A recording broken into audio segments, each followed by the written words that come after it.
The question is, why would I try? Why live the life of try? I think there are two big reasons to try the things of God in this world as best you can, or to try to live a life of try, as we say at my church. And the first reason has to do with keeping your faith alive, keeping your life full of life. At the end of the Sermon on the Mount, Jesus tells a famous parable. It's the parable of the wise and foolish builders. Maybe you know this. He says, the wise man, he who hears these words of mine and puts them into practice is like a wise man who builds his house upon the rock. The storm comes and the wind blows and the house stands. He who hears these words of mine and fails to put them into practice is like a foolish man who builds his house on sand. The storm comes, the wind blows, and the house collapses with a great crash.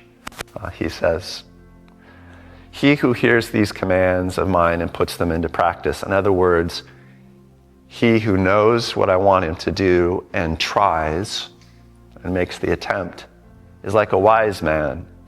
Ultimately, your house will stand, right?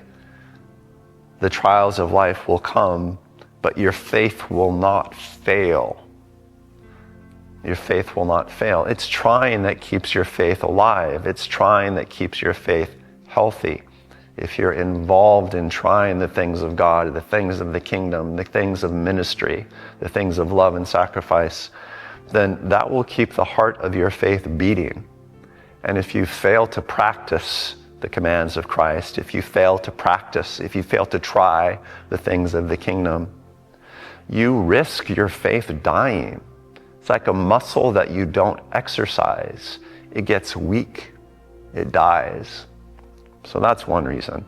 Trying is the only way to ensure that your faith is going to make it until the end. And then the other reason, Jesus also shares in the Sermon on the Mount, he says that you're the light of the world. You're supposed to have an influence in the world. You don't hide your light under a bucket. That would be stupid. He says that you're the salt of the earth, and if salt loses its saltiness, it's good for nothing except to be thrown out. That you're designed for purpose. And really, life is about pursuing your purpose in Christ. Everybody wants a meaningful life. But only people who cultivate a life of try actually have a meaningful life. It's the only path to satisfying your soul. We all want significance in the world. It's just that we all don't cultivate the sort of life that brings significance in the world. So if you want influence, if you want to achieve your purpose, well, you can't just desire it. You have to develop it. And the way that we develop purpose in our lives is by becoming great triers. And the way that we become great triers is to think about what it takes to try the right things.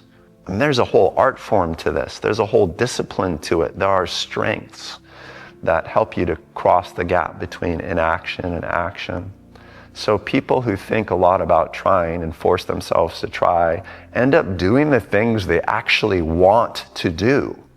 They do the things that actually satisfy their lives. They do the things that actually create richness and prosperity in all of the right ways. Prosperity of a relationship, prosperity of love.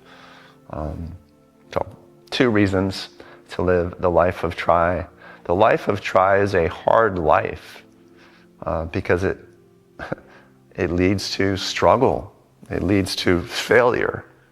Of course, it also leads to success and fruitfulness. So it's worth considering why you want to live that sort of life.